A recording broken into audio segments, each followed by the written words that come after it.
Cease fire పై political fighting నడుస్తోంది. Indo Pak కాల్పుల విరమణపై ప్రకటన చేయాల్సింది ప్రధాని మోదీ. కానీ రెండు దేశాలు కాల్పుల విరమణకు అంగీకరించాయని ఏకంగా అమెరికా అధ్యక్షుడు చెప్పుకువచ్చారు. ట్రంప్ ఎలా ప్రకటిస్తారంటూ కాంగ్రెస్ తో పాటు విపక్షాలన్నీ కేంద్రాన్ని నిలదీశాయి. దీనికి తోడు 1000 ఏళ్లైనా కాశ్మీర్ సమస్య పరిష్కారం కాదన్న డొనాల్డ్ను నమ్మి కాల్పుల విరమణకు మోదీ ఏ విధంగా అంగీకరించారన్నదే $1 మిలియన్ ప్రశ్న.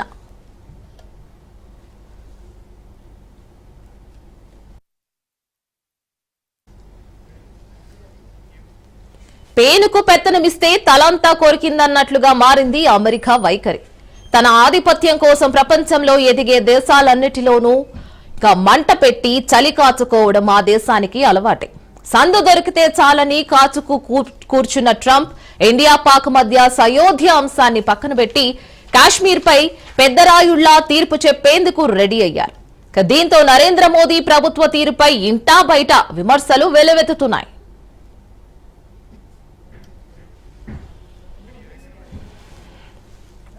కాల్పుల విరమణ సరే, విధానం సంగతేంటన్న ప్రశ్నలు వినిపిస్తున్నాయి. 1972 నాటి సిమ్లా ఒప్పందం, 1999లో ప్రకటించిన లాహోర్ డిక్లరేషన్ ను ప్రస్తావిస్తున్నారు రాజకీయ దౌత్య విశ్లేషకులు.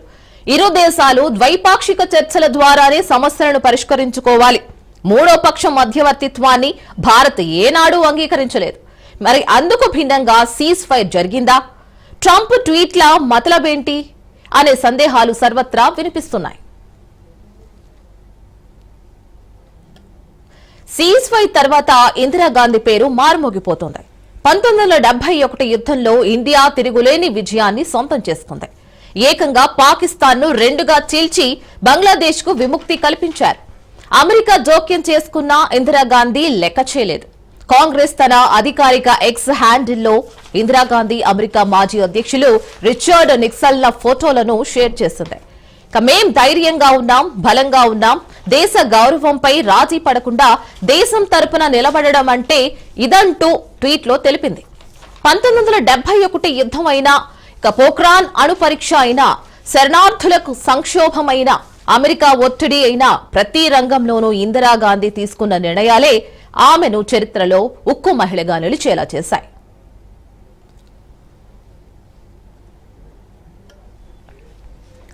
1971 నాటి పరిస్థితులను 2025 పరిస్థితులను పోల్చుతున్నారు నెటిజన్లు. Modi Indira both are not same అంటూ కాంగ్రెస్ ఎంపీ శశి థరూర్ సంచలన వ్యాఖ్యలు చేశారు. 1971లో కాంగ్రెస్ హయాంలో పాకిస్తాన్తో యుద్ధం, 2025లో పాకిస్తాన్తో యుద్ధం రెండో ఒకటి కాదని అభిప్రాయపడ్డారు. దీంతో నరేంద్రుడి వ్యూహాలపై సర్వత్రా ఉత్కంఠ నెలకొంది.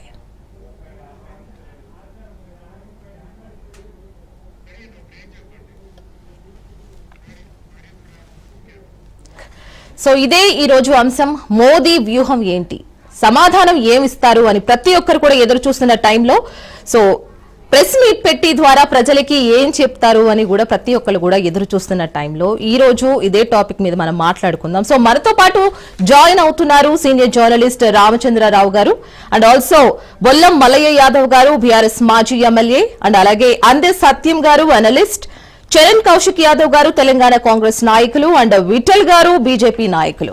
నమస్కారం అండి అందరికి. సో ముందుగా Ramachandra Rao sir, our senior journalist. So డీజీఓలతో చర్చలు అంటే అయిపోయినాయని అంటున్నారు. సో దీని తర్వాత ఎటువంటి పరిష్కారం తీసుకోబోతున్నారు మోదీ గారు అని ప్రతి ఒక్క భారతీయుడు ఎదురు చూస్తున్నారు. సో ఏం చెప్తారు, అసలు కంక్లూజన్ ఎలా ఉండబోతుందని మనం అనుకోవచ్చు? ఆపరేషన్ సింధూర్ అనే దాన్ని ప్రారంభించిన తర్వాత పాకిస్తాన్తో అమీ తేల్చుకోవడానికి మోడీ ప్రభుత్వం సిద్ధం అయిపోతుందని చెప్పి అందరూ ఎదురు చూశారు. యావత్ దేశం కూడా మోడీ వెనకాతలే ఉంటామని చెప్పి వాళ్ళు మద్దతు ఇచ్చిన విషయాన్ని కూడా మనం గమనించాం. దానికి తగ్గట్టుగా ఆపరేషన్ సింధూర్లో అక్కడికి వెళ్ళి తీవ్రవాద శిబిరాల మీద దాడి చేసి దాదాపు 100 మందిని హతమార్చాము, ఉగ్రవాద శిబిరాలని మొత్తం తుదముట్టించామని చెప్పి మనకి ఆర్మీ ప్రకటించడాన్ని మనం చూసాం. త్రివిధ దళాధిపతులు ప్రెస్ మీట్ పెట్టి వాళ్ళు ఏ రకంగా ప్రకటనలు చేశారు చూసాం. అదంతా ఒక ఎత్తు అయితే, మనం అక్కడ ఆపరేషన్ సింధూర్ చేసేసి తిరిగి వచ్చిన తర్వాత మన మీద కవ్వింపు చర్యలకు పాకిస్తాన్ పాల్పడి ఎదురు కాల్పులకు దిగిన విషయాన్ని కూడా మనం గమనించాం. అక్కడి నుంచి అసలు ఆ వివాదం అంటే ఏదైతే ఈ మొత్తం ఒక టెన్షన్స్ అనేవి ఉన్నాయో ఉద్రిక్త పరిస్థితులు అక్కడి నుంచి మొదలయ్యాయి. ఉద్రిక్త పరిస్థితులు మొదలైన తర్వాత భారత్ నుంచి రిటాలియేషన్ ఏ రకంగా ఉంటుంది, ప్రతీకార చర్య ఏ విధంగా ఉండబోతోందని చెప్పి కూడా ఒక చర్చ జరిగింది. దానికి అనుగుణంగా కొన్ని ఎయిర్ బేస్ల్ని మనం నేలమట్టం చేసామనేది ఇప్పుడు మనకి వైమానిక దళాలు చెప్తున్న సమాచారాన్ని బట్టి స్పష్టంగా అర్థమవుతోంది. అయితే ఈ ఉద్రిక్త వాతావరణం నేపథ్యంలో సడన్గా అమెరికా జోక్యం చేసుకుని ఇద్దరు కూడా కాల్పుల విరమణకి సిద్ధపడాలి అని చెప్పి ఒక సూచన చేసిన వెంటనే ఆల్ ఆఫ్ సడన్ రెండు దేశాలు కాల్పుల విరమణ చేస్తామని చెప్పి ప్రకటించేయడం చూసాం. అవును, అంటే అంతటితో వివాదం ఆగిపోయిందా, ఈ సమస్యకి పరిష్కారం అయ్యిందా అంటే కాదు. ఎందుకంటే పాకిస్తాన్ ఇంకా కవింపు చర్యలను కొనసాగించింది. ఏది ఒకవైపు వాళ్ళు కాల్పుల విరమణ సీజ్ ఫైర్ అంటారు, సీజ్ ఫైర్ అని ప్రకటన చేసిన తర్వాత కూడా వాళ్ళు ఇంకా మన మీద కొన్ని జనావాసాల మీద కాల్పులు చేయడంతో అయినా కూడా మనం వాళ్ళ మీద తిరుగుబాటు ఏ రకంగా చేస్తామంటే దాన్ని ఆసరాగా తీసుకుని మనం వెళ్ళి పాకిస్తాన్ భూభాగంలోకి వెళ్ళి యుద్ధానికి సిద్ధం అవుతామని చెప్పి అందరూ ఎదురు చూసినప్పటికీ కూడా అమెరికా చేసిన సూచన మేరకు మనం అనుకున్న స్థాయిలో తిరుగుబాటు చేయలేదు అని ఒక చర్చ జరిగింది. అంతేకాకుండా ఫస్ట్ ఈ ఆపరేషన్ సింధూర్ స్టార్ట్ అయిన తర్వాత ఒక ప్రచారం అనేది ఊపందుకుంది. అంటే అఫీషియల్ అనౌన్స్మెంట్ రాకపోయినా కూడా చివరికి ఇది ఎక్కడికి వెళ్ళి ఆగుతుంది, ఇంతకు ముందులాగా కాకుండా పాకిస్తాన్తో యుద్ధం అనేది జరిగితే తప్పనిసరిగా పాకిస్తాన్ ఆక్యుపైడ్ కాశ్మీర్ పిఓకే ఏదైతే ఉందో దాన్ని తిరిగి పొందడానికి భారత్ అనేది పాకిస్తాన్ మీద ఒత్తిడి తీసుకొస్తుంది. ఈసారి కాకపోతే ఇంకా ఎప్పటికీ ఈ వివాదానికి పరిష్కారం ఉండదు ఈ పిఓకే సమస్యకి అని చెప్పి అందరూ అనుకున్నారు. అది ఎప్పుడు ఈ విషయం మీద స్పష్టత వచ్చిందంటే మొత్తం యావత్ దేశం కూడా ఎందుకు సడన్ గా ఈ కాల్పుల విరమణకి మోడీ ప్రభుత్వం అంగీకరించింది, అది కూడా అమెరికా ఒత్తిడి తేవడం వల్లే దీనికి అంగీకరించి ఉండొచ్చు. అసలు అమెరికా ఎందుకు ఈ ప్రకటన చేసింది, చేయాల్సింది ఎవరు, సంబంధిత దేశాలు. యుద్ధానికి సిద్ధమైన రెండు దేశాల నుంచి ఈ అఫీషియల్ అనౌన్స్మెంట్ రావాలి, కానీ థర్డ్ పర్సన్ గా ఉన్న ట్రంప్ ఎలా ప్రకటిస్తారు అమెరికా అధ్యక్షుడిగా, వీళ్ళిద్దరు కాల్పుల విరమణ చేసుకున్నారని ఆయన ప్రకటించాల్సిన అవసరం ఏంటి? ఇలాంటి కొన్ని ప్రశ్నలు లేవనెత్తారు నెటిజన్స్ అందరూ కూడా. దాంతో అంటే వెంటనే అలర్ట్ అయిన మోడీ ప్రభుత్వం ఒక లీక్ ఇచ్చింది. ఏంటి, మీ ఎట్టి పరిస్థితుల్లో ఈ విషయంలో వెనక తగ్గేది లేదు, ఆపరేషన్ సింధూర్ అనేది ఆగిపోలేదు అనేది మనకు వచ్చి వైమానిక దళం తరపున అధికారులు చెప్పడం చూసాం. దానికి తోడు ఏంటంటే పిఓకే విషయంలో కూడా భారత్ అనేది ఒక వ్యూహాత్మకంగా అడుగులేసి మళ్ళీ పిఓకేని తిరిగి పొందే విషయం మీద ఒకటి ఒత్తిడి తీసుకొస్తుంది. రెండోది, మనకు ఎవరైతే టార్గెటెడ్ ఉగ్రవాదులు ఉన్నారో వాళ్ళందరినీ కూడా అప్పగించాలనే ఒక కండిషన్ని పాక్ దగ్గర పెట్టే అవకాశం ఉంది. ఒకవేళ ఈ కాల్పుల విరమణకు సంబంధించి సయోధ్య చర్చలు జరగాల్సి వస్తే ఈ రెండు కండిషన్స్ మీద చర్చలు జరుగుతాయనే విషయాన్ని మనకు ఒక లీక్ ఇచ్చారు. ఆ నేపథ్యంలో ఈ సాయంత్రం రెండు దేశాలకు సంబంధించిన డీజీఎంఓలు ఈ వాళ్ళు హాట్ లైన్ ద్వారా చర్చలు జరుపుకున్నారు. ఆ చర్చల సారాంశం ఏంటనే దాని మీద ఇప్పుడు మనకు అఫీషియల్ అనౌన్స్మెంట్ రావాల్సి ఉంది. అంటే దీనికి సంబంధించి ముందు అధికారులు ప్రెస్ మీట్ పెట్టి తర్వాత మోడీ దానికి సంబంధించి పూర్తి స్థాయిలో వివరణ ఇస్తారా, లేదా ముందు ఒక ప్రెస్ రిలీజ్ ఇచ్చి దానికి పూర్తి స్థాయిలో కంటిన్యూషన్ గా మోడీ దేశాన్ని ఉద్దేశించి ప్రసంగిస్తారా అనేది కూడా చూడాల్సిన అవసరం ఉంది. అయితే ఇప్పుడు మోడీ చేయబోయే ప్రకటన అనేది రాబోయే రోజుల్లో పాకిస్తాన్కి సంబంధించి ఏ రకమైన ఒత్తిడి తీసుకురాబోతోంది భారత్ ప్రభుత్వం అనే దాని మీద అందరూ యావత్ దేశమే కాదు ప్రపంచ దేశాలు కూడా ఆసక్తిగా ఎదురు చూస్తున్నాయి. ఎందుకంటే పాకిస్తాన్కి సంబంధించి ఒకవేళ యుద్ధాన్ని కొనసాగించాల్సిన పరిస్థితే కనుక వస్తే ఆ పరిస్థితుల్లో పాకిస్తాన్ దాన్ని ఏ రకంగా తట్టుకోగలుగుతుంది? ఎందుకంటే ఇప్పుడున్న పరిస్థితుల్లో పాకిస్తాను అమెరికా సహకారంతో సయోధ్య కుదుర్చుకుందని కూడా ఒక చర్చ జరుగుతోంది. ఎందుకంటే వాళ్ళు కంటిన్యూ చేసే పరిస్థితుల్లో లేరు, యుద్ధానికి సిద్ధంగా లేరు, పైనకి మేకపోతు గాంభీర్యం ప్రదర్శిస్తున్నాం. కాబట్టి ఇప్పుడున్న పరిస్థితుల్లో బాల్ అనేది పాకిస్తాన్ కోర్టులో వేసేసింది మన మోడీ ప్రభుత్వం, ఇంకా వాళ్ళే నిర్ణయం తీసుకోవాలి. So sir, sorry for this disturbance. Ball వేసేసింది అన్న తర్వాత కొన్ని వీడియోస్ మనం సోషల్ మీడియాలో చూసాం. అదేంటి అంటే మేము గెలిచాము, పాకిస్తాన్ మనం గెలిచాము అంటూ సంబరాలు చేసుకునే కొన్ని వీడియోస్ అయితే కనిపించాయి. ఇప్పుడే కాదమ్మా, ఇప్పుడు ఎప్పుడైనా కూడా పాకిస్తాన్ కార్గిల్ వార్కి సంబంధించి వచ్చినప్పుడు కూడా మనం అప్పర్ హ్యాండ్ లో ఉన్నా కూడా మేమే గెలిచామని చెప్పిన సందర్భం దాన్ని మనం పరిగణలోకి తీసుకోకూడదు. వాస్తవ పరిస్థితి ఏంటి? ఇప్పుడు మన సింధు నది జలాలు కనుక పంపించకపోతే వాళ్ళు అప్పుడు సంబరాలు చేసుకోగలుగుతారా? రైట్. తదనంతర పరిణామాలు ఏంటనేవి మనం చూడాలి. దీని ఎఫెక్ట్ ఎలా ఉండబోతుంది. ఒకవేళ ఇండియా గనక ఒక కఠినమైన నిర్ణయం తీసుకుని యుద్ధం కూడా ప్రకటించక్కర్లా, ఏ రకంగా ఒత్తిడి తేవాలనుకుంటే వాళ్ళు సింధు నది జలాలు పంపించకపోతే వాళ్ళ పరిస్థితి ఏంటి, తాగడానికి నీళ్లు పాకిస్తాన్ లో. అంతే ఇబ్బందికరమైన పరిస్థితుల్లో వాళ్ళు ఎలా ముందుకెళ్ళగలుగుతారు? ఒకవైపు ఆర్థిక సంక్షోభం, ఇంకోవైపు అక్కడ తిరుగుబాటుదారులు కొంతమంది తయారైపోయారు బలూచిస్తాన్ తరపున, ఆ వేర్పాటువాదుల ఒత్తిడి ఒకవైపు, లోపల ప్రతిపక్షాలు ఒకవైపు, ఇన్ని రకాల సమస్యల్లో భారత్ చేస్తున్న ఒత్తిడిని ఏ రకంగా తట్టుకుంటారనేది కూడా వాళ్ళకి పెద్ద సమస్య. కాబట్టి రాబోయే రోజులు దీన్ని ఎలా తట్టుకుంటారనేది మనం చూడాల్సిన అవసరం ఉంది. దీని బేస్గానే ఇప్పుడు మనకి ఈ డీజీఎంఓల సమావేశంలో పాక్ వైఖరి ఎలా ఉండబోతోంది, మనం వచ్చి మన వైఖరి అందులో తేడా లేదు. ఏం చెప్పాము మనం గనక ఒకవేళ వాళ్ళు ఒక దెబ్బ కొడితే 2 దెబ్బలు కొట్టడానికి సిద్ధం అని చెప్పి సంకేతం ఇచ్చేసాం. అవును, ఇంకా తేల్చుకోవాల్సింది పాకిస్తానే. వాళ్ళు ఇంకా ఈ రకంగా ముందుకు వెళ్తారా, ఏం చేస్తారనేది. రైట్. చరణ్ గారు నమస్కారం అండి. తెలంగాణ కాంగ్రెస్ నాయకులు మనతో పాటు ఉన్నారు. సో మీ యొక్క థింకింగ్ లో పాకిస్తాన్ ముందు మోదీ గారు ఎటువంటి సందేశాలు అండ్ ఎటువంటి పాయింట్స్ తో ముందుకు వెళ్లారు ఈ కాల్పుల విరమణ తర్వాత అని మీరు అనుకుంటున్నారు? మేడం, ఇక్కడ సిమ్లా ఒప్పందం గతంలో ఎప్పుడైతే జమ్మూ కాశ్మీర్ కావచ్చు పిఓకే సంబంధించి థర్డ్ పార్టీ ఒప్పందాన్ని ఎప్పుడు కూడా భారత ప్రభుత్వం ఒప్పుకోలేదు.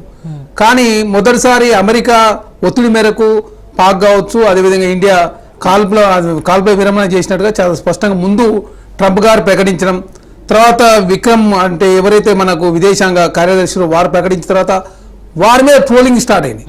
అయినా ఇప్పటివరకు భారత ప్రభుత్వం కానీ నరేంద్ర మోడీ గారు కానీ స్పందించలేదు. అదే కాకుండా ఇప్పటివరకు భారతదేశానికి స్వాతంత్రం వచ్చినప్పటి నుంచి చాలాసార్లు పాకిస్తాన్ మీద యుద్ధం జరిగినప్పుడు ఎప్పుడు కూడా థర్డ్ పార్టీ అదేవిధంగా ఏదైతే ఒత్తిడిని ఎప్పుడు కూడా మనం అంగీకరించకుండా ముందుకు పోతా ఉన్నాం. మరి ఎందుకు తొందరపడో అర్థం కాదు. మీరు చెప్తున్నట్టు ట్రంప్ ఇంటర్ఫియర్ అవుతానని చెప్పి ఒక ప్రతిపాదన చేసిన కేంద్ర ప్రభుత్వం తోసిపుచ్చింది కదా, దాంట్లో ఇంటర్ఫియరెన్స్ కి ఎటు పరిస్థితిలో ఒప్పుకునే ప్రసక్తే లేదని చెప్పిన విషయాన్ని కూడా మనం గమనించాం. అంటే మోడీ కూడా దానికి సంబంధించి క్లారిటీ ఇస్తారని అనుకుంటున్నాను. ఇంకా మీరు కంటిన్యూ చేయండి. మీరు చెప్పినట్టు అంటే ఇప్పుడు ఒక మెయిన్ క్వశ్చన్ ఏంటంటే ఒక కంపారిజన్ వస్తుంది. 1965, 1971 ఆ రెండు కూడా కాంగ్రెస్ ప్రధానులు ఉన్నప్పుడే జరిగిన యుద్ధంలో భారత్ విజయం సాధించింది. ఇప్పుడు అప్పటికి ఇప్పటికీ ఆ పరిస్థితులను ఏ రకంగా కంపేర్ చేయొచ్చని మీరు అనుకుంటున్నారు? అంటే ప్రధానంగా ఇక్కడ శశి థరూర్ మీ కాంగ్రెస్ కి సంబంధించిన నేతే ఆ రెండింటిని కంపేర్ చేయకూడదు అంటున్నారు. అదే ఆశ్చర్యంగా ఉంది సార్. ఇప్పుడు ప్రధాన విక్రమ్ మిస్త్రీ గురించి మాట్లాడాల్సిన అవసరం, ఎందుకంటే తను ఫారిన్ అఫైర్స్ సెక్రటరీ, తన మీద విపరీతమైన ట్రోలింగ్ జరుగుతా ఉన్నా కూడా భారత ప్రభుత్వం ఇప్పటివరకు స్పందించలేదు. ఎందుకంటే ఆ అనౌన్స్మెంట్ భారత ప్రభుత్వం చెప్తేనే తను చేసినటువంటి పరిస్థితి. అయినా కూడా తన మీద విపరీతమైన ఒత్తిడి వస్తూ ఉంది. అదే కాకుండా ఎవరైతే కన్నలు సఫియా కురేషి కావచ్చు, అదేవిధంగా విముఖ సింగ్ ఎవరైతే ఉన్నారో వారి మీద కూడా పెద్ద ఎత్తున ట్రోలింగ్స్ వస్తూ ఉన్నాయి. కానీ ఇప్పటివరకు భారత ప్రభుత్వం స్పందించలేదు.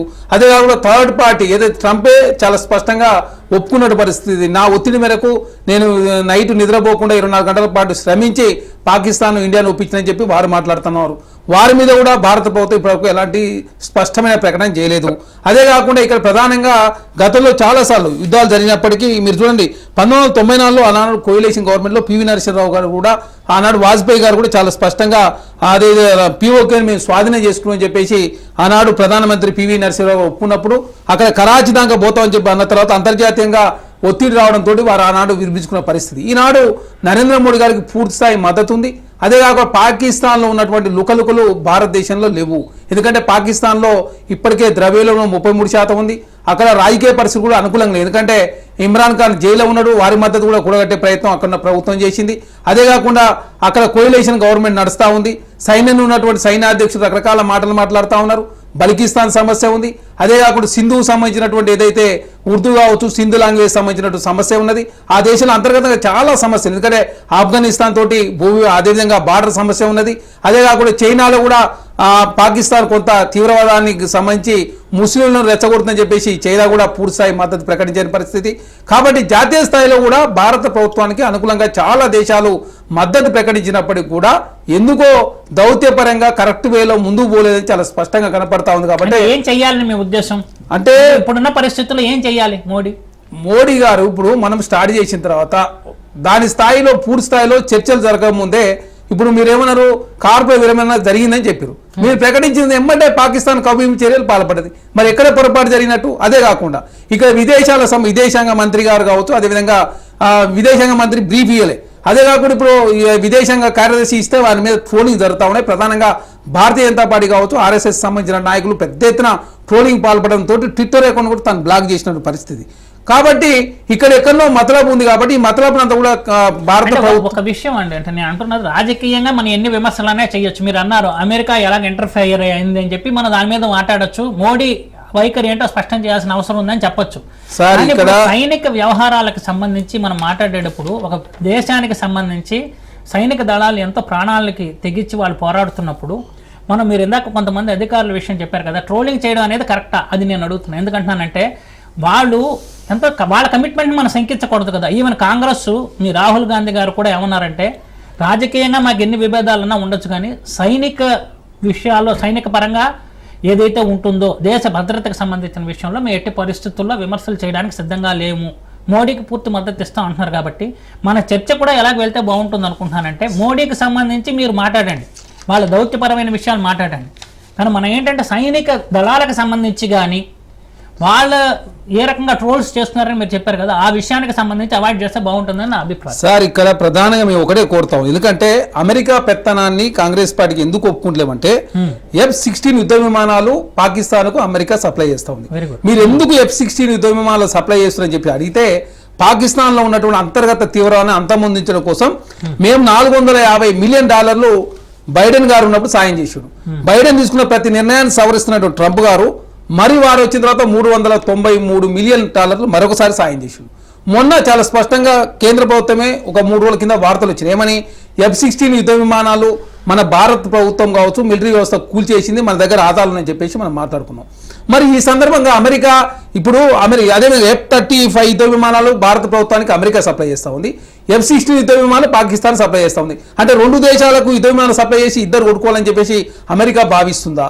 అదే కాదు ఏనాడు కూడా మనం ఒక మిత్రుడు కాదు అమెరికా అనేది మన అభిప్రాయం, అంతే కదా సార్. నమ్మదగ్గ మిత్రుడుగా అదే కాకుండా భారత్ ప్రభుత్వం ఎప్పుడు కూడా వ్యక్తులను మనం నమ్ముకుని ఎప్పుడు కూడా విదేశాంగ విధానం ఏనాడు కూడా భారత ప్రభుత్వం ముందుకు పోలేదు.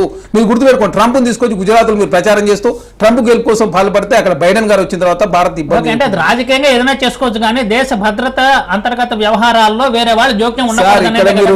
మేము ఒక్కటి ఏంటంటే చాలా స్పష్టంగా చెప్తాం, ఇప్పుడు కూడా దేశాల మధ్య మాత్రం ఒప్పందం ఉంటుంది, వ్యక్తుల యొక్క ప్రమేయం ఉండదు. మీరు చూడండి, ఇప్పుడు బంగ్లాదేశ్ సంబంధించినటువంటి ఎవరైతే అధ్యక్షురాలు ఉందో అధ్యక్షురాలను మనం ఇండియా తీసుకురావడంతో ప్రధానంగా ఇప్పుడు సమస్యలు ఎదురవుతాయి. ఒకనాడు బంగ్లాదేశ్కు ఇండియాకు మంచి సంబంధాలు ఉన్నాయి. బంగ్లాదేశ్ జీడిపి భారతదేశ జీడిపిని కూడా మించిపోయిన పరిస్థితి. అదే కాకుండా బంగ్లాదేశ్కు పాకిస్తాన్ కూడా సమస్యలు, ఏ దేశానికి ఆ దేశానికి రకరకాల సమస్యలు ఉన్నాయి. కాబట్టి ఈ సందర్భంగా భారత ప్రభుత్వము విషయంలో చైనా కూడా ఆచితూచి వ్యవహరిస్తూ ఉంది. ఎందుకంటే తీవ్రవాదం విషయంలో చైనా కూడా చాలా స్పష్టంగా పాకిస్తాన్ పూర్తిస్థాయి మద్దతు ప్రకటించలేదు, కానీ అమెరికా ద్వంద్వనీతి ప్రదర్శిస్తూ ఉంది. ప్రధానంగా గతంలో ఆఫ్ఘనిస్తాన్ కోసం పాకిస్తాన్లో ఉన్నటువంటి తీవ్రవాదంలో ఆఫ్ఘనిస్తాన్లో ఉన్న ప్రభుత్వాన్ని కాపాడే ప్రయత్నంలో భాగంగా తీవ్రవాదాన్ని పెంపొందించేదని చెప్పేసి వాళ్ళ దేశ సైన్యాధ్యక్షులు చెప్పుకున్న మాట వాస్తవం. కాబట్టి పాకిస్తాన్ తనకు అనుకూలంగా ఉన్నటువంటి వ్యవస్థను మాత్రం వాడుకునే ప్రయత్నం బాకు ఇండియా కాక యుద్ధం చేస్తే బల్కిస్తాను మొన్ననే ఒక నగరాన్ని కూడా ఆక్యుపై చేసుకున్నారు బల్కిస్తాన్ సంబంధించిన వాళ్ళు. ఇప్పుడు ప్రధానంగా ప్రపంచంలో మీరు చూడండి, ఏ దేశంలో కూడా ఒక రైల్వేను జాఫర్ సంబంధించిన రైలును హైజాక్ ఎక్కి బల్కిస్తాన్ వాళ్ళు ఏకంగా హైజాక్ చేసిన పరిస్థితి మనం చూసినాం. కాబట్టి పాకిస్తాన్ ఇండియా యుద్ధం జరిగితే బల్కిస్తాన్ చీలిపోతుంది.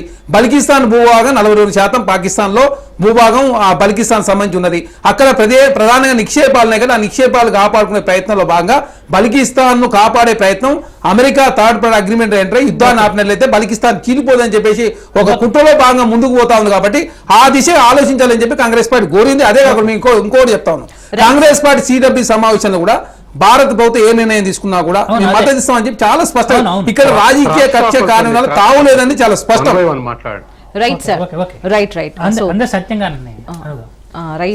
Ramachandra, welcome back. సో మొత్తానికి ఈ రోజు మనతో పాటు జాయిన్ అవుతున్నారు బొల్లం మలయ్య యాదవ్ గారు, అలాగే అందే సత్యం గారు అనలిస్ట్, అండ్ మలయ్య యాదవ్ గారు బీఆర్ఎస్ మాజీ ఎమ్మెల్యే.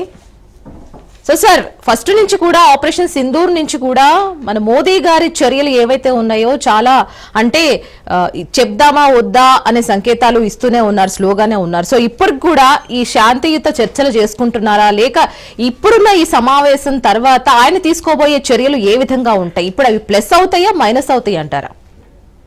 అంటే ఇది రాజకీయంగా మాట్లాడే విషయం కాకపోవచ్చు, కానీ దేశ భద్రత కోసం, దేశ భవిష్యత్తు కోసం ఒక దేశ పౌరుడిగా నా వ్యక్తిగత అభిప్రాయాన్ని మాత్రమే చెప్తున్నా. ఉమ్, ఈ రోజు మోడీ గారు నిర్ణయం తీసుకున్నారు ఎవరి ప్రమేయంతో? అమెరికా వాళ్ళ ప్రమేయంతో. అమెరికా మీద దాడి జరిగినప్పుడు బిన్ లాడెన్ ఎక్కడికి వచ్చి కాల్చి చంపారు? మరి అప్పుడెందుకు వర్తించలేదు వాళ్ళకి? ఎవరైతే మామూలుగా దాడికి పాల్పడ్డారో, ఎవరైతే ఇటువంటి కార్యకలాపాలకు పాల్పడ్డారో వాళ్ళని వదిలేసి వాళ్ళ మీద శిక్ష లేకుండా, వాళ్ళు దేశానికి ఉపయోగపడకుండా రాజీ చర్చలు, శాంతి చర్చల పేరు మీద మీరు ఊరుకోండి అని చెప్పేసి మధ్యవర్తిగా ఆయన వచ్చి చెప్పంగానే మనం మౌనం వహిస్తామని ఆయన అంటే, ఇది రేపటి భావితరాలకి, భవిష్యత్ తరాలకి, మన దేశానికి కూడా ముప్పు వాటిల్లే ప్రమాదం ఉంటుంది. ఇట్లా కవ్వింపు చర్యలకు పాల్పడే ఎంత ఉందండి పాకిస్తాను? వాళ్ళ శక్తి అంతా, వాళ్ళ ఇదంతా. కవ్వింపు చర్యలకు పాల్పడ్డ వాళ్ళ మీద ఎటువంటి శిక్షలు లేకుండా, ఎటువంటి చర్యలు లేకుండా, ఎదురుదాడి లేకుండా, ప్రతీకార చర్యలు లేకుండా ఈ రోజు అన్ని రకాలుగా మనకి హక్కులు ఉండి, బాధ్యత ఉండి, మన దేశ ప్రజల మీద జరిగినప్పుడు వాటిని మౌనం వహిస్తూ శాంతి చర్చల పేరు మీద ఇవాళ మేమేం యుద్ధం కోరుకోవట్లే. వేరే మామూలుగా యుద్ధం వల్ల జరిగే నష్టాలు ఏమేమి వస్తాయి, ఏంటిది, అది చిన్నోడైనా పెద్దోడైనా జరిగే ప్రమాదాలు ఏమున్నప్పటికీ మన దేశ రక్షణకి, మన ప్రజలకి కావాల్సిన రక్షణ కంటే మించింది అయితే ఇంకోటి కాదు. ఈ రోజు వాళ్ళు కవ్వింపు చర్యలకు పాల్పడితే ఎవరైతే దాడి చేసిరో, ఎవరైతే హత్య చేసిరో వాళ్ళని వదిలేసి ఆ ఉగ్రవాదులను ఇంతవరకు దేశానికి చెప్పకుండా, ఉరి శిక్షలు లేకుండా, ఎదురుకాల్పులు లేకుండా, వాళ్ళని చంపేయకుండా, చచ్చిపోయిన కుటుంబాలకి న్యాయం జరగకుండా, ఆయన రాగానే శాంతి చర్చల పేరు మీద ఈ రోజు మేము ఊరుకుంటున్నాం అని చెప్పేసి అన్నానంటే ఇది మంచి పద్ధతి కాదు. ఈ రోజు దేశం అంతా మోడీ గారని కాదు, ఈ భారత ప్రభుత్వం వెనుక ఉంది. ఎందుకంటే మన దేశ పౌరుల మీద జరిగిన ఈ సంఘటనని మనం ఎప్పుడు కూడా మర్చిపోలేం. కాబట్టి ఇటువంటి వాటికి ఎదురుదాడి అవసరం అనే ఉద్దేశంతో మీరు ఏ నిర్ణయం తీసుకున్నా మేమందరం కూడా ముక్త కంఠంతో సమర్థిస్తామని అన్ని రాజకీయ పార్టీలు, మేధావులు, అన్ని వర్గాల వాళ్ళు చెప్పిన తర్వాత కూడా ఈ రోజు ఏదో ట్రంప్ వచ్చిండు, ఇంకొక ఆయన వచ్చిండు, దానికి రాజీ చర్చలు, శాంతి చర్చలు అనే పేరు మీద చేయడం అనేది మాత్రం ఇది బాధాకరం. తప్పకుండా మనం ఏమంటున్నాం, ఏలుకేలు కాలు కాలు. డెఫినెట్ గా ఈ రోజు ఉగ్రవాద చర్యలకు పాల్పడి ఎవరినైతే చంపారో ఆ చంపడానికి పాల్పడ్డ వ్యక్తుల్ని దేశానికన్నా ఉపయోగపడి శిక్షణ చేయాలి, హతమార్చాలి. మల్లయ్య యాదవ్ గారు, ఇప్పుడు ఆపరేషన్ సింధూర్ అనేది అదే కదా, ఎక్కడైతే తీవ్రవాద శిబిరాలు ఉన్నాయో అవును సార్, దాన్ని ఆపాల్సిన అవసరం లేదు కదా సార్. అదే ఆపరేషన్ సింధూర్ ఆగిపోయిందని చెప్పలా. అది ఏంటంటే ఇప్పుడు మేము వాళ్ళు చేస్తున్న చర్యలకి, ప్రతి చర్యలకి ఏ రకంగా ఉండాలనే దాని మీద మనం వాళ్ళు జరిపిన దాడికి కూడా కొన్ని ఎయిర్ బేస్ అటాక్ చేశామని చెప్పి త్రివిధ దళాధిపతులు చెప్పడానికి చూసాం కదా మనం. సార్ ఒక రోజు ఒక స్టేట్మెంట్, ఒక రోజు మేము శాంతి చర్చలు జరిగినాము సరిపోయింది అనేది ఒక రోజు ఒక స్టేట్మెంట్, ఇంకోళ్ళు మామూలుగా స్పందించగానే, నెటిజన్స్ స్పందించగానే ఇంకో రోజు ఇంకో స్టేట్మెంట్. ఇది కాదు కావాల్సింది. తప్పకుండా ఎవరైతే ఆ రోజు ఏదో ఈ రోజు పాకిస్తాన్ మనం ఆగం చేయాలనో లేకపోతే వాళ్ళ మీద ప్రతీకార చర్య కాదు.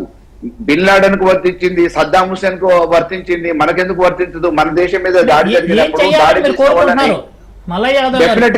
డెఫినెట్ గా ఆ పాల్పడ్డ ఉగ్రవాదుల్ని తప్పకుండా మన దేశానికి గొప్ప చెప్తారా, లేకపోతే వాళ్ళు హతమారుస్తారా, జైల్లో పెడతారా, డెఫినెట్ గా అయ్యో ఏం చేయాలనేది నా ఒక్కరి అభిప్రాయం కాదండి. అభిప్రాయం అంటే చెప్పాలి, నేను అడుగుతున్నా అది. డెఫినెట్ గా వాళ్ళని శిక్షించేంత వరకు అవసరం అనుకుంటే ఏ రకమైన చర్యలకు పాల్పడ్డా తప్పు లేదు. అంటే యుద్ధం చేయడం ఒకటే మార్గం మీరు చెప్తున్న ప్రకారం చూస్తుంటే డెఫినెట్ గా పోవాల్సిందే, దాంట్లో తప్పేముంది, పోవాల్సిందే. అంటే యుద్ధం చేయడానికి ఇప్పుడు మన భారత్ వెనకాడుతోంది అన్నట్టు మీరు మాట్లాడుతున్నారు. వెనకాడుతుంది అని అంటే ఇప్పుడు ఆ సీట్ లో కూర్చున్న తర్వాత మోడీ గారు మనం ఆలోచించాల్సింది ఏంటంటే, మనం ఇక్కడ కూర్చొని మాట్లాడడానికి అక్కడ ఉన్నదానికి చాలా తేడా ఉంటుంది కదా. అక్కడ అదే నేను చెప్తున్నా నేను చెప్పబోయేది కూడా అదే. ఇప్పుడు నేను నా వ్యక్తిగత అభిప్రాయాన్నే కాదు, ఒక ప్రభుత్వాన్ని నడిపించే అధినేతగా అక్కడ తీసుకుంటున్న నిర్ణయాలు, అక్కడ కూర్చొని తీసుకునే నిర్ణయాలు వేరుగా ఉండొచ్చు. కానీ మెజారిటీగా అన్ని వర్గాల ప్రజలు కూడా ఈ రోజు దేశంలో ఉన్న అందరూ కూడా కోరుకునేది ఏంది, డెఫినెట్ గా ఎవరినైతే చంపారో వాళ్ళ మీద ప్రతీకార చర్య లేకుండా ఈ ఆపరేషన్ సింధూర్ మొదలు పెట్టింది ఎందుకు, దాని వల్ల ఆపేయటం వల్ల వచ్చేది ఏంది, మళ్ళీ కొనసాగిస్తే జరిగేది ఏంది? దొరికేంత వరకు వాళ్ళు ఒప్పచెప్పే వరకు ఇవాళ ట్రంప్ తీసుకొచ్చి ఒప్పచెప్పమని చెప్పాలా? పాకిస్తాన్ తో ఏదైతే రాజీ చర్చలు చేస్తున్నాడో ఆ దేశం వాళ్ళని ఒప్పించి వాళ్ళని తీసుకొచ్చి మన దేశానికి ఒప్పచెప్పాలా, లేకపోతే వాళ్ళు శిక్షించాలా? ఏది లేకుండా ఉత్తగా శాంతి చర్చలు అంటే ఎట్లా కుదురుతుంది?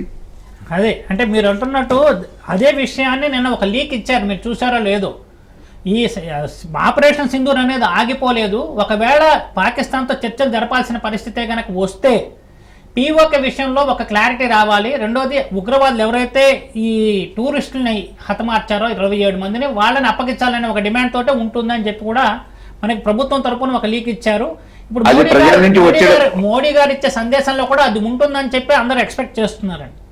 ఇప్పుడు ప్రజల నుంచి వస్తున్న ఒత్తిడి మేరకు నిర్ణయాలు మార్చుకొని ఉండొచ్చు, కానీ ప్రజల నుంచి ఒత్తిడి రావడానికంటే ముందు నిర్ణయం అయితే మామూలుగా శాంతి చర్చలు ఓకే అని చెప్పేసి అన్నాడు. వాళ్ళు కవ్వింపు చర్యలకు పాల్పడ్డారు. మళ్ళీ సరిహద్దుల మట్టి సామాన్య మానవుల మీద, సామాన్య ప్రజల మీద దాడులు మొదలైనాయి. ఆ తర్వాత ప్రతీకార చర్య తప్పలేదు. కాబట్టి మనం అనేది ఏంది, ఒకవేళ మధ్యవర్తిగా ఈ రోజు దీనికి సంబంధించి మిలిటరీ తరపున మనకి త్రివిధ దళాధిపతులు ఇచ్చిన ఒక వివరణని మీరు చూస్తుంటారు. మీరందరూ కోరుకుంటున్నారు యుద్ధం చేయాలి, సడన్ గా మేము ఏదో విత్డ్రా అయిపోయాం అనే ఫీలింగ్ కలుగుతోంది అందరికీ. అదైతే నిజం కాదు.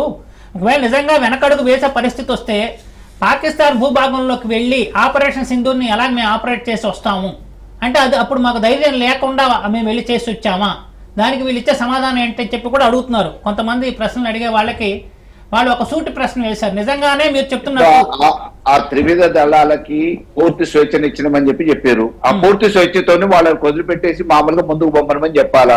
తప్పకుండా త్రివిధ దళాలకి ప్రభుత్వ జోక్యం ఉండకూడదు.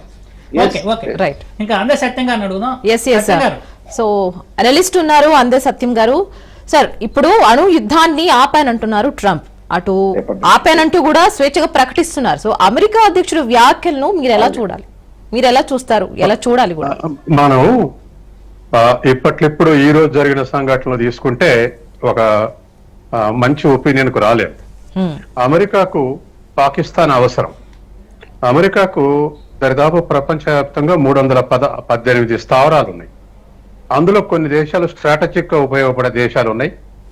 సెంట్రల్ ఏషియాలో ఇజ్రాయెల్ కానీ, ఇప్పుడు ఇక్కడ పాకిస్తాన్ కానీ, ఇంకా ఇతర అమెరికా, దక్షిణ అమెరికా, లాటిన్ అమెరికా దేశాలు, చిల్లీ కానీ, ఇటువంటి ఒక ఫ్రెండ్లీ కంట్రీస్ వాటి స్ట్రాటజిక్ కు ఉపయోగపడేందుకు కావాలి.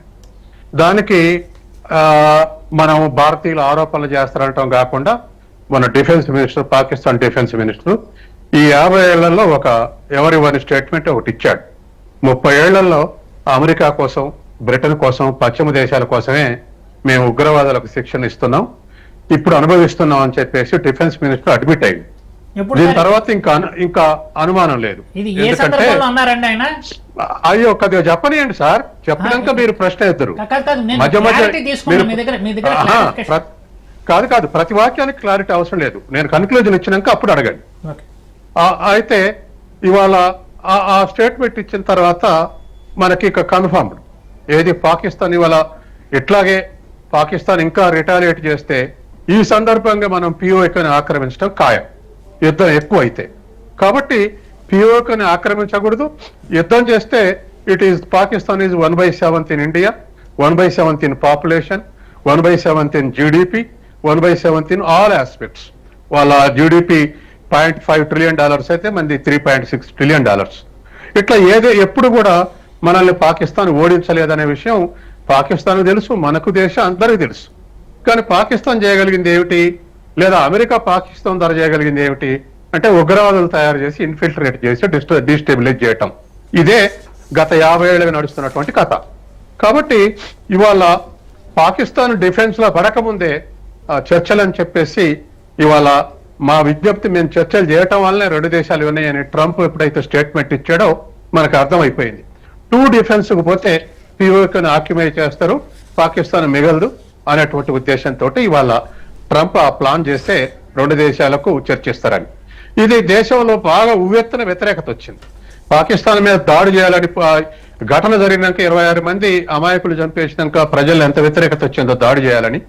ఇవాళ ఆ ట్రంప్ విజ్ఞప్తితోటి శాంతి ఒప్పందం జరగబోతుంది అనేటువంటి ఇదితోటి మిస్అండర్స్టాండ్ తోటి దేశవ్యాప్తంగా వ్యతిరేకత వచ్చిన తర్వాత మోడీ ఒక స్టేట్మెంట్ ఇచ్చాడు.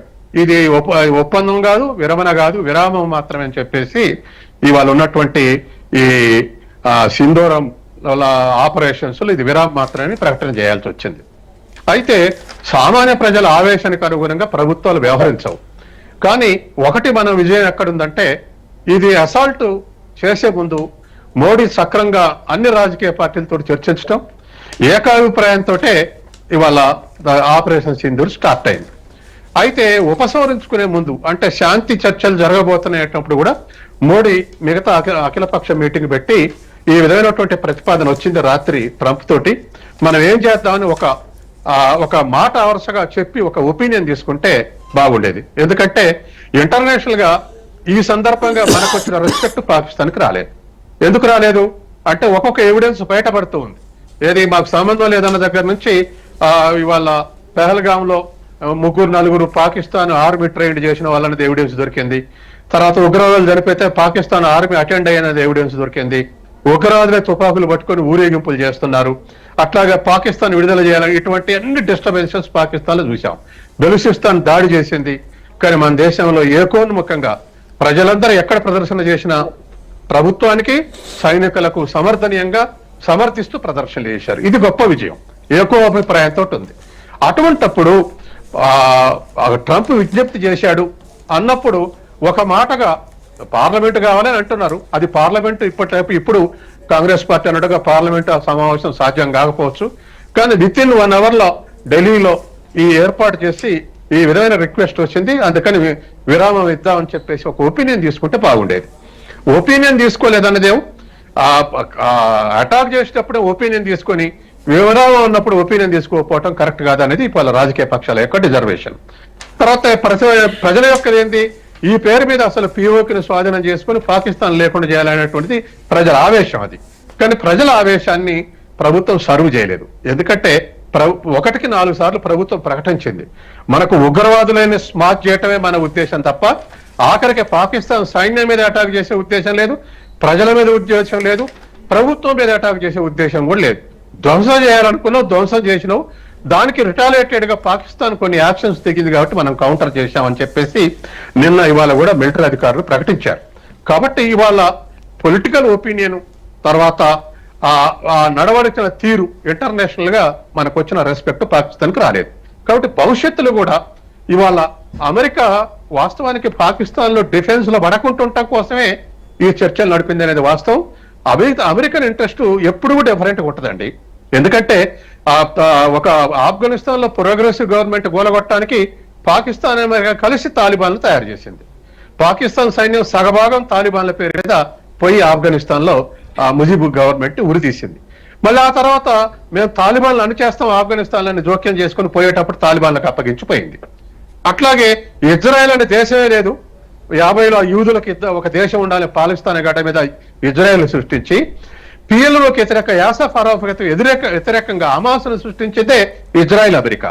కానీ ఇవాళ ఆఖరికి గాజా ఎన్నికల్లో హమాస్ను గెలిపించింది కూడా ఈ 2 దేశాలు. గెలిపించి వాళ్ళ హమాస్ ఉగ్రవాదులు అని చెప్పేసి మొత్తం పాకిస్తాన్ స్వాధీనం చేసుకుంది. కాబట్టి వాళ్ళ అమెరికన్ ఇంట్రెస్ట్లు ఎక్కడెక్కడ ఎట్లా ఉంటాయి అనేది మనకు తర్వాత మన 65లో 71లో మన యుద్ధంలో కూడా నేను మళ్ళీ రిపీట్ చేయాల్సిన పని లేదు. కాబట్టి మన స్వతంత్రంగా మన విదేశాంగ విధానం ఎట్లా స్వతంత్రంగా ఉంటుందో అట్లా ఇంప్లిమెంట్ చేస్తూ వస్తున్నారు. గతంలో మన రెండింటికి మధ్య సిమ్లాలో ద్వైపాక్షిక ఒప్పందం ద్వారానే పరిష్కరించుకోవాలని ఒక అగ్రిమెంట్ మీద సంతకం చేసిన తర్వాత ఇందిరాగాంధీ కానీ తర్వాత వాజ్పేయి కానీ రాజీవ్ గాంధీ కానీ లేదా మోడీ కానీ ఇంకా ఇతరులు ఏ ప్రధానమంత్రి అయినా అమెరికా మేము సహాయం చేస్తాం అన్నప్పుడల్లా నీ సహాయం అవసరం లేదు, ఇది ద్విపక్ష ఒప్పందం ద్వారా పరిష్కారం కావాల్సినటువంటి విషయం అని అందరు రిజెక్ట్ చేసుకుంటూ వచ్చారు. Irrelevant of political application political parties.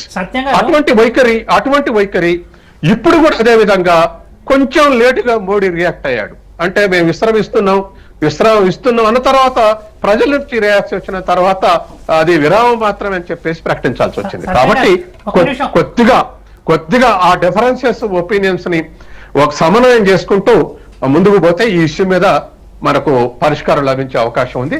రెండవది ఇప్పుడు యుద్ధం చేసి ఇప్పుడు యుద్ధం చేసి పాకిస్తాన్ ఆక్రమించుకున్న దానికన్నా ఆ ఉద్దేశం కూడా మనకు లేదు.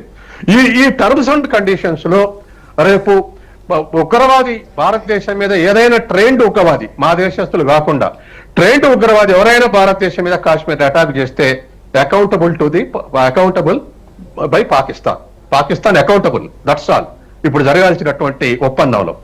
అట్లాగే మిగతా విషయాలు అనేకం ఉన్నాయి. బోర్డర్ సెక్యూరిటీ కానీ ఎల్ఓసి రెస్పెక్ట్ కానీ తర్వాత ఇటువంటి అన్ని కూడా చాలా విషయాల్లో ఇవాళ పాకిస్తాన్ కనుక ఆ కండిషన్స్ లోకి తీసుకురాగలిగితే యుద్ధంలో గెలిచినట్టే. మనం ఒక మిజైల్ ప్రకటించి లాహోర్ని బేల్ చేయాల్సిన పని లేదు. పాకిస్తాన్ ని అకౌంటబుల్ జరిగే విషయాలన్నిటికీ పాకిస్తాన్ ని అకౌంటబుల్ చేయటం అనేది మన ఉద్దేశం. రోజు ప్రధానమంత్రి చెప్తాడు, సైన్యం చెప్తుంది, అందరూ అనుకున్నటువంటి అఖిల పక్షాలు అనుకున్నటువంటి విషయమే. కాబట్టి దానికి అకౌంటబుల్ చేయగలిగితే, జరిగే విషయాలకు అకౌంటబుల్ చేయగలిగితే మనం యుద్ధంలో గెలిచినట్టే. అందుకని ఆ విధంగా మనం ఆలోచించాల్సినటువంటి అవసరం ఉంది. రైట్ అండి. రాకండి ఈ డిస్కషన్ లో మనతో పాటు జాయిన్ అవుతున్నారు విఠల్ గారు, బీజేపీ నాయకులు. సార్ నమస్కారం అండి, వెల్కమ్.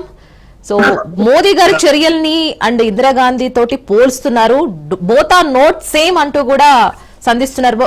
ఇందిరాగాంధీ తరహాలో సాహసోపేత నిర్ణయాలు తీసుకోవడంలో మోదీ ఫెయిల్ అయ్యారా అంటే ఏం చెప్తారు? ముందుగా మీకు అక్కడ ఉన్నటువంటి పెద్దలకి, మల్లయ్య గారికి, అదే సత్యం గారికి, మిత్రులకి గుడ్ ఈవినింగ్ తెలియజేస్తూ, మనం ఎక్కడో ఒక డిఫరెంట్ చర్చ చేస్తా ఉన్నాం.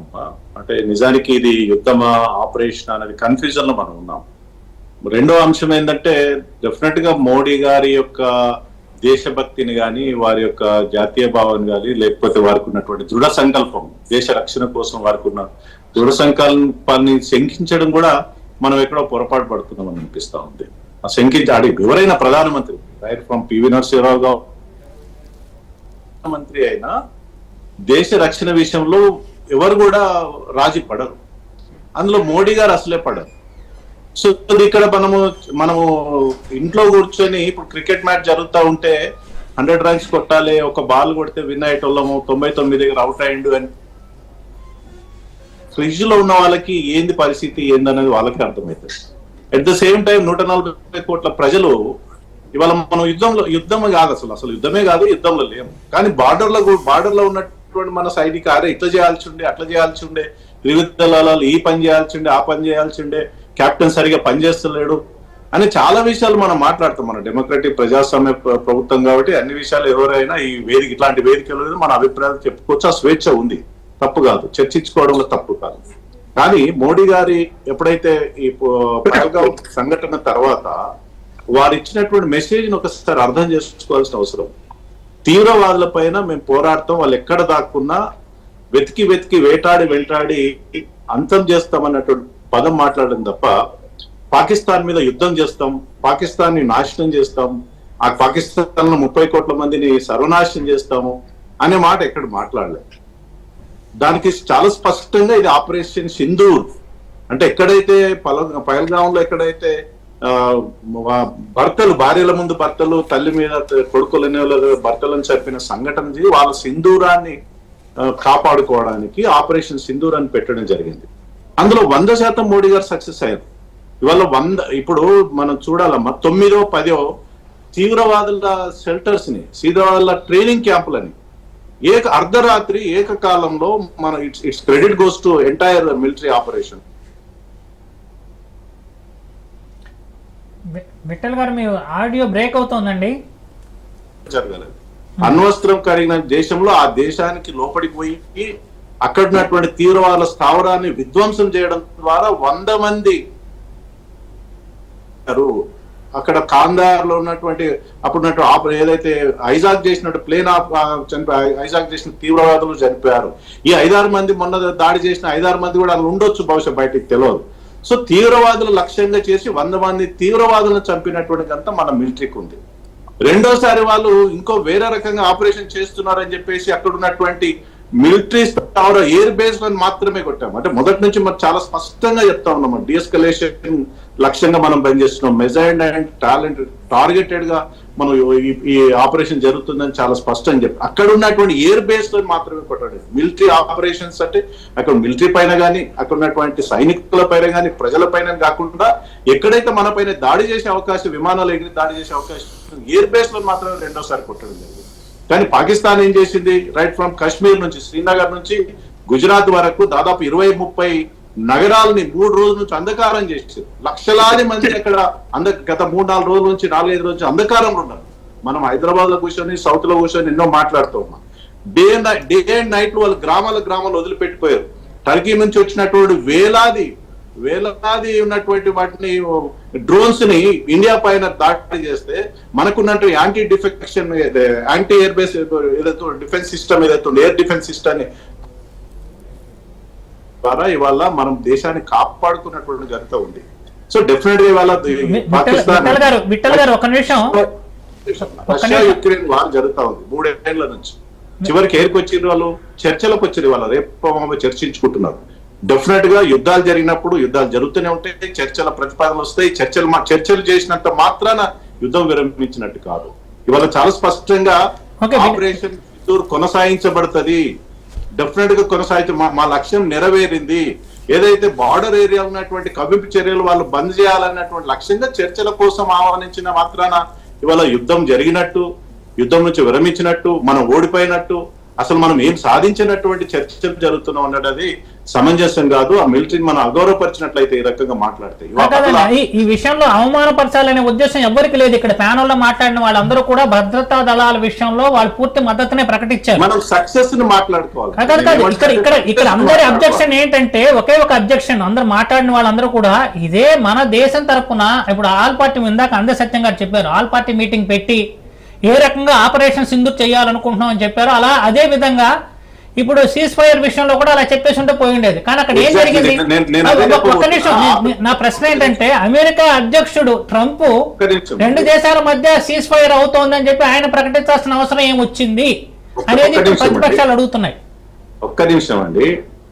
మోడీ గారు ఉక్రెయిన్ కి వెళ్ళి అక్కడ వారు జరుగుతున్న సందర్భంలో యుక్రెయిన్ కి రిక్వెస్ట్ చేశారు యుద్ధం ఆపమని. వెంటనే రష్యాకి వెళ్ళి కూడా యుద్ధం చేశారు. 2 దేశాల మధ్య యుద్ధం జరుగుతున్నప్పుడు సహజంగా మూడో వ్యక్తి 2 దేశాలు యుద్ధం జరుగుతున్న తరుణం మూడో వ్యక్తి జోక్యం చేసుకుంటారు, సలహాలు ఇస్తారు, సూచనలు ఇస్తారు, పరిస్థితిని సమీక్షిస్తారు. అలా తప్పు పట్టాల్సిన అవసరం లేదు. ఇవాళ ట్రంప్ అన్నది ఏంటంటే నేను చెప్పిన ఈ ప్రతిపాదనని 2 దేశాలు ఒప్పుకున్నాయి, సీజ్ ఫైర్ కి అంగీకరించాలని చెప్పారు. చాలా స్పష్టంగా మోడీ గారు ఏం చెప్పారు? థర్డ్ పార్టీ ఇంటర్వెన్షన్ మేము ఒప్పుకోము, మూడో వ్యక్తి జోక్యం మేము ఒప్పుకోము, ఆపరేషన్ సింధూర్ అనేది కొనసాగించబడుతుంది. ఈ తాత్కాలికంగా చర్చలు జరపడం ద్వారా 2 హాట్ లైన్ చర్చలు అది కూడా డిజిఎంఎం మధ్యలో 2 డైరెక్షన్ లో మిలిటరీ ఆపరేషన్ మధ్యలో 2 దేశాల మధ్య జరుగుతున్న చర్చలుగానే చూడాలి తప్ప ఇది మొత్తం యుద్ధం, అసలు యుద్ధమే జరగలేదు వాస్తవం. It's not like war as per constitution చెప్పుకోవాలంటే రాజ్యాంగ పరంగా వార్ అంటే ఎమర్జెన్సీ డిక్లేర్ చేయాలి దేశం మొత్తం, కేబినెట్ నిర్ణయం తీసుకోవాలి, పార్లమెంట్ ప్రత్యేక సమావేశం ఏర్పాటు చేయాలి, రాష్ట్రపతి గారు వార్ డిక్లేర్ చేయాలి. ఇది వార్ కాదు. మనం అందరూ వార్ జోన్ లో ఉండి వార్ మోడ్ లో ఉండి యుద్ధం జరుగుతుంది అన్నట్టు వాతావరణం కేవలం స్పెసిఫిక్ ఆపరేషన్. తీవ్రవాదులను అంతం చేయడానికి మా పౌరుల పైన దాడి చేశారు కాబట్టి ఎక్కడైతే తీవ్రవాదులు ఉన్నారో అక్కడ తీవ్రవాదులు అంతం చేయడానికి కావాల్సినటువంటి కార్యాచరణ మాత్రమే ఆపరేషన్ మాత్రమే. అది ఆపరేషన్ సింధూర్ గా చూడాలి, ఇది వార్గా చూడాలి. ఆపరేషన్ సింధూర్ కొనసాగుతుంది అని చెప్పారు కదా, దానికి అర్థం ఏంటండి? విఠల్ గారు ఆపరేషన్ సింధూర్ కొనసాగుతుందంటే దాని అర్థం ఏంటి? మీరు అన్నారు కంటిన్యూయింగ్, మనం విడ్రా కాలేదు కదా దాని అర్థం. మన ఆపరేషన్ నుంచి విడ్రా కాలేదు కదా. ఇంకా ప్రపంచంలో ఎక్కడ తీవ్రవాదులు ఉన్నా సరే ఇప్పుడు అంతర్గతంగా కూడా చాలా ఎన్నో సంఘటనలు జరిగినాయి. ఒక్క నిమిషం అమ్మా, మీరు చాలా మాట్లాడారు, నాకు ఒక టైం ఇస్తే నేను క్లోజ్ చేస్తాను. 2001 నుంచి దేశంలో ఎన్ని సంఘటనలు జరిగాయమ్మా? బాంబేలో దాదాపు 300 మంది చచ్చిపోయారు. ఏదైనా ఆపరేషన్ జరిగిందా పాకిస్తాన్ మీద?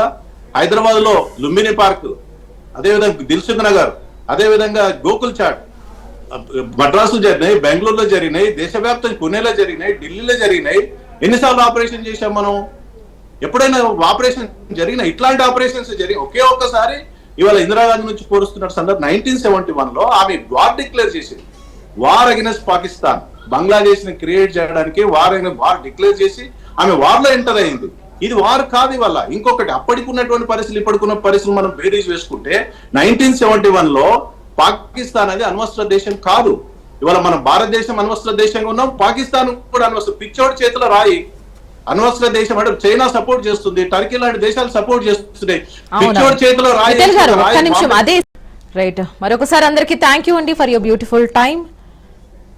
సో ఎస్, మరి మోదీ గారి వ్యూహ రచన ఎలా ఉండబోతుంది? ఆయన ముందుకు వచ్చి ప్రెస్ మీట్ పెట్టి ఏం మాట్లాడుకున్నారో ఎవరికి తెలియదు కాబట్టి ఆయన వచ్చేసరికి